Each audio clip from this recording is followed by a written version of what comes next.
Hola, buenos días. Hoy estamos en la sala 22 del Museo Nacional del Prado, en Madrid.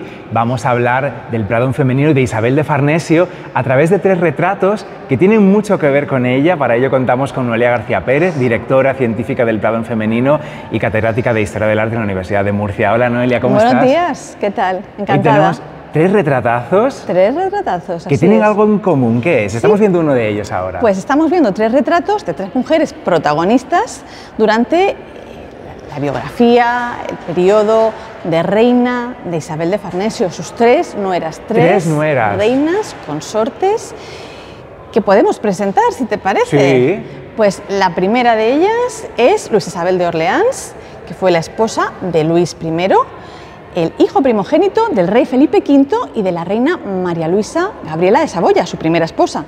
La segunda protagonista es Bárbara de Braganza, esposa de Fernando VI, segundo hijo del rey con esa primera esposa también. Una Bárbara de Braganza muy joven. Muy joven, jovencísima, casi una niña.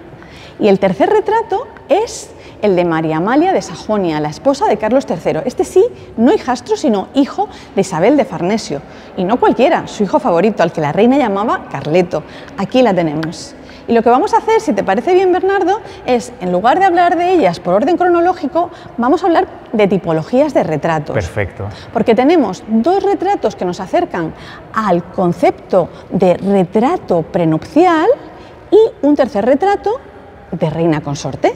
Entonces, lo primero sería explicar qué es un retrato prenupcial, aunque seguro que nuestros seguidores lo saben, ¿no? Pero un retrato prenupcial es una imagen que se hace de los futuros cónyuges que van a contraer matrimonio, en un momento en el que evidentemente no se conocían y tienen que saber cuál es la apariencia, cuál es la imagen de la persona con la que se van a casar. Desde luego no son pactos de amor, sino que son pactos políticos, pero saber cuál es la apariencia, que sea, bueno, relativamente bello o bella y saludable, y además que dé pues una buena sensación. Pensemos en estas reinas que son las garantes de la continuidad dinástica, ¿no? Que parezcan saludables, que no sean demasiado jóvenes para que pronto puedan dar un heredero. En fin, los retratos prenupciales son instrumentos políticos fundamentales para sellar esos pactos entre las cortes reinantes de la edad moderna. Imaginaos hoy en día, ¿no? Bueno. Casarte con alguien a quien solo has visto a través de un retrato que te han enviado y sí, cuando ya os encontráis es ya para casaros y pasar toda la vida juntos. Bueno, imagínate la responsabilidad del pintor que tiene en sus manos algo tan importante, que tiene que representar la apariencia de ese futuro rey o reina, pero también tiene que suavizar algunos rasgos. Y también sabemos que la historia nos regala episodios fascinantes vinculados a estos retratos prenupciales.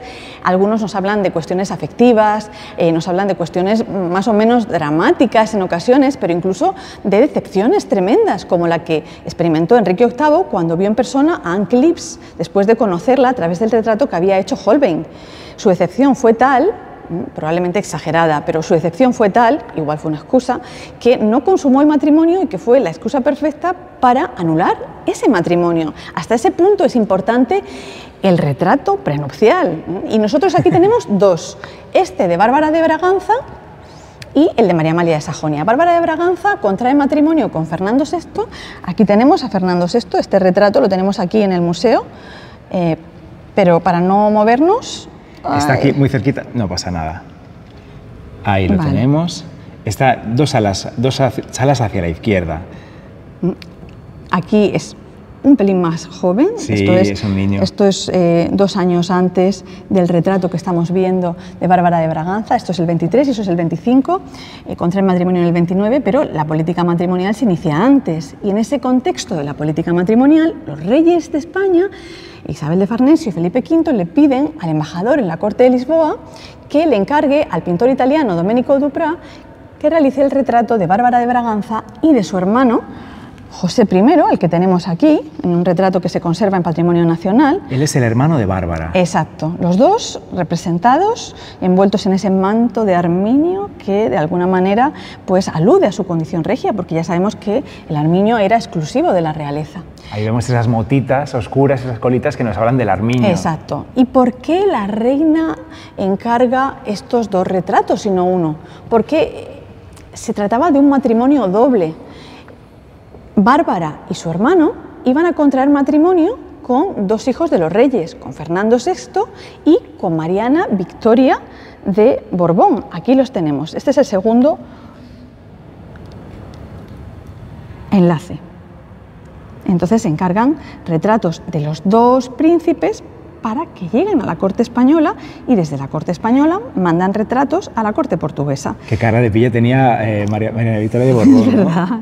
Yo también lo he pensado al verlo. Sí, qué simpática. Y es curioso porque este matrimonio respondía, por un lado, a ese intento de estrechar vínculos con Portugal después del Tratado de Utrecht, pero también a la política de la reina, que fue muy ambiciosa en cuestión de pactos matrimoniales. Quería a toda costa colocar a sus hijos en los distintos tronos europeos, bien como reyes o bien casándolos con los príncipes, los futuros monarcas de distintos reinos en Europa. En este caso, pues le salió bastante bien porque su hija se convirtió en la futura reina de Portugal y su hijastro casó con Bárbara de Braganza, que a pesar de ser la hija primogénita de estos reyes, de Juan V de Portugal y de Mariana de Austria, fue su hermano, el rey, ¿no?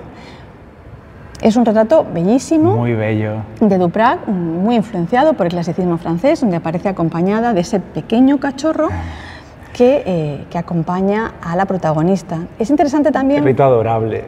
Sí que lo es. Es interesante también fijarnos en la flor de lis, que denota que esta obra era propiedad de Isabel de Farnesio. Como veis, están también en las cartelas, que nos van a hablar siempre de las obras que pertenecieron a Isabel de Farnesio, nuestra protagonista del Prado en femenino. Así es. Y el siguiente retrato del que vamos a hablar es el de María Amalia de Sajonia, que contrajo matrimonio con el entonces rey de Nápoles, Carlos VII de Nápoles y de las dos Sicilias. Se casaron en 1738 y este retrato llega a la corte española en primavera. Se casan en mayo y llega en primavera. ¿Cómo es esta historia, ¿no? Y cómo aparece ya representada?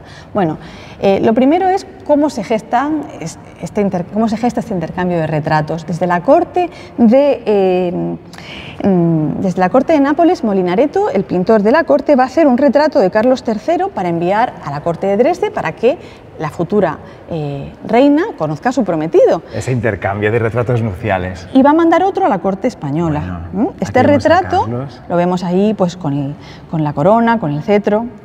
Al favorito de Isabel de Farnesio, al favorito, a su hijo favorito, como a Carleto. Noelia, Carleto. Un retrato que tiene unas dimensiones muy parecidas a este, de Luis Silvestre. Luis Silvestre va a hacer también dos retratos. Uno lo va a enviar a Carlos, evidentemente, y otro se lo va a enviar a Isabel de Farnesio y a Felipe V para que conozcan a su futura nuera. Entonces nos podemos imaginar que este retrato que vemos y el que acabamos de mostrar lucirían juntos en el palacio.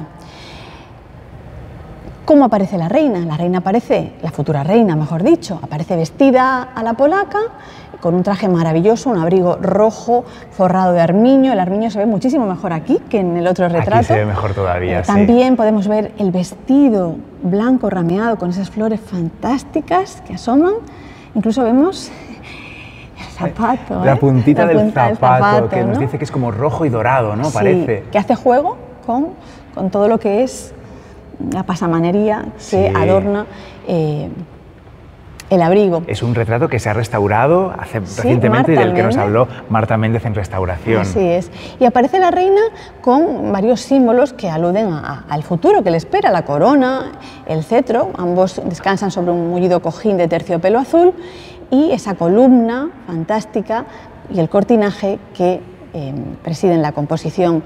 Pero lo más interesante es la miniatura, el retrato en miniatura de su futuro esposo, del entonces Carlos VII, que la reina sostiene y exhibe en su mano derecha. Un retrato que, si se fijan nuestros seguidores, verán un detalle muy singular. Ahí arriba. ¿Qué pueden ver? Que aparece coronado por la flor de lis, que es el emblema de los Borbones y de la reina Isabel de Farnesio. De manera que aquí tenemos a María Amalia de Sajonia en este retrato que fue muy bien recibido por la corte española. Sabemos, gracias al marqués de Fuenclara, que es el que se encargó de todo este tema de la política matrimonial, era el embajador en la corte de Viena, que cuando el retrato fue recibido por Carlos quedó encantado y dijo de él que era tan bella que habría sido imposible no quedar prendado de su futura esposa. Sabemos que tuvieron una relación no solo muy fructífera con 13 hijos, sino que tuvieron una buenísima relación matrimonial que duró pues hasta que la reina muere cuando llegan a España en el año 1759 y en menos de un año pues fallece.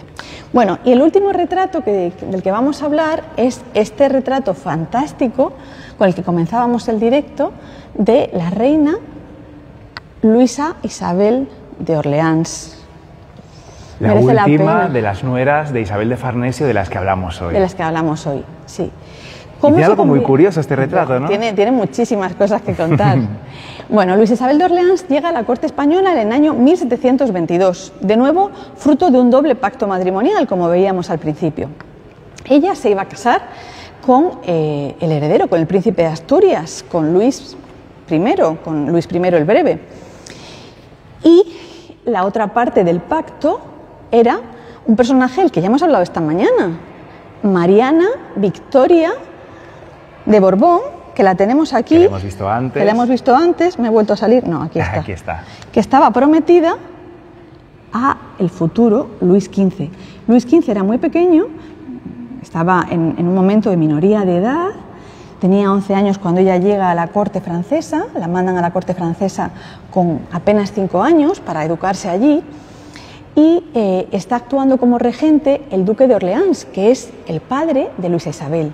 ¿Qué ocurre? Que cuando muere su padre, cuando muere el duque de Orleans, el regente, el siguiente regente que llega, que es el duque de Borbón, decide que Mariana es demasiado pequeña, que no van a esperar tanto tiempo, y la mandan de vuelta a España. La reina Isabel de Farnesio se enfada muchísimo, pero muchísimo, aunque rápidamente le busca un suplente.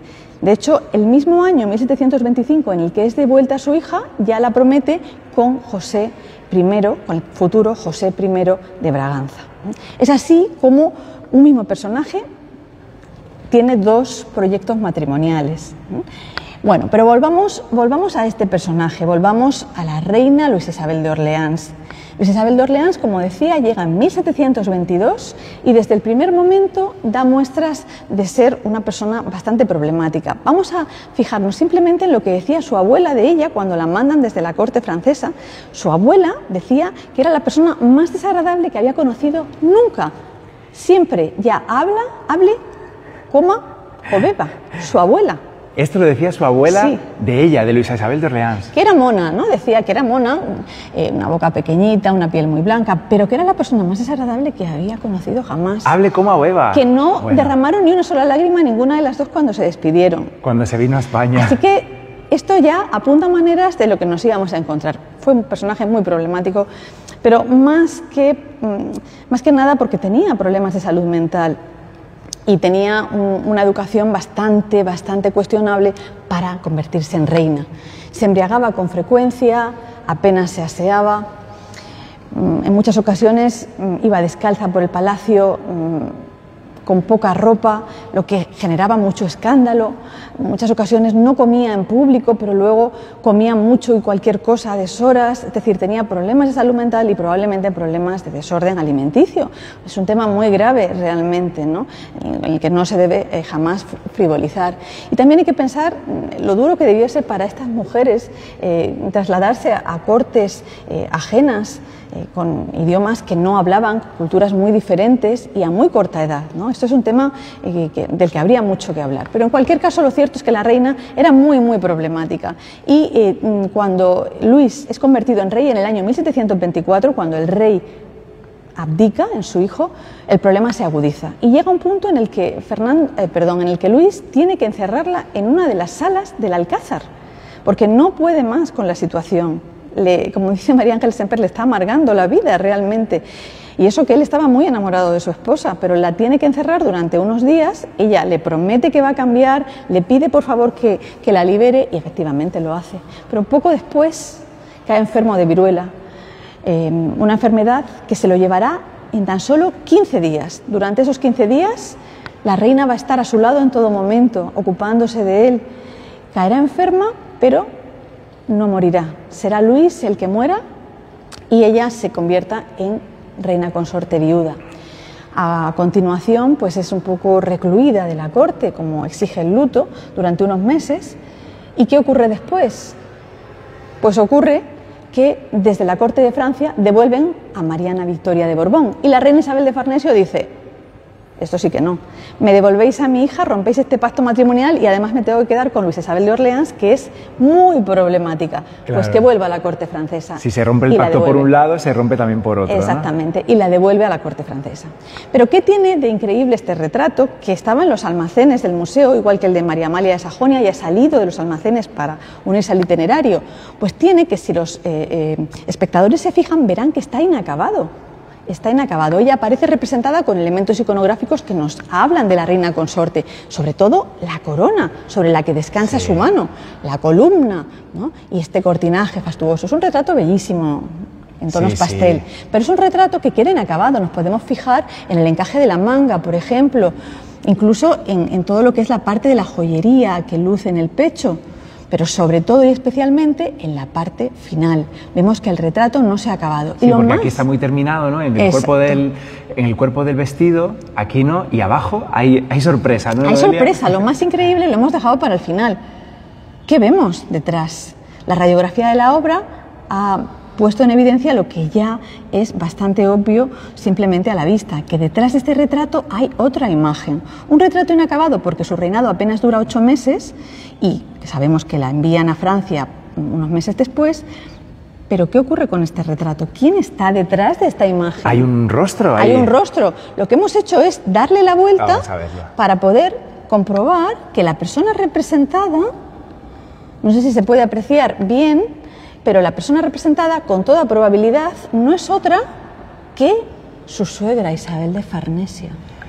Así que tenemos a la suegra y a la nuera en el mismo retrato, a esa suegra y a esa nuera que no se llevaban bien. Isabel de Farnesio no se lleva bien con ninguna de sus nueras, todo hay que decirlo, y parece que la enemistad venía más bien por su parte que por el de estas princesas convertidas en reinas consorte. Es interesante ver que el retrato queda inacabado porque ella vuelve a la corte de Francia, porque acaba su reinado, y es interesante ver cómo un retrato inicial, que también está inacabado porque los reyes abdican y se marchan a la granja, es reutilizado para construir la imagen de la reina que sustituye a Isabel de Farnesio, Luisa Isabel de Orleans. Buenísimo. Hemos sorprendido a la gente que nos está viendo en el directo, que no se lo esperaban, Noelia. Mucha gente también nos recuerdan que hay una serie de televisión, La vida breve. Así es. Que estuvimos aquí con sus protagonistas hace unos meses. En la sala 39. En la que aparecen Luisa, aparece Isabel, su marido, aparece Isabel de Farnesio también, así que bueno, es una serie divertida, interesante, que habla de la vida de estos reyes tan breve como muere de viruela. Noelia, muchísimas gracias. Nada, un placer. Volveremos a hablar pronto del Prado femenino y tendremos más contenidos, y por cierto, ese documental que se estrenó ayer se podrá ver ya en CaixaForum Plus, en esa plataforma gratuita, y en el canal de YouTube del Museo del Prado, esa octavo capítulo, ¿no? Octavo capítulo de la serie documental, que no se la pierdan nuestros seguidores porque les va a encantar. Noelia, muchas gracias. Gracias a vosotros siempre y feliz Navidad. Feliz Navidad. Volvemos mañana con un nuevo vídeo en directo como este que hacemos de lunes a viernes de 10 menos 10 a 10. Muchísimas gracias por seguirnos.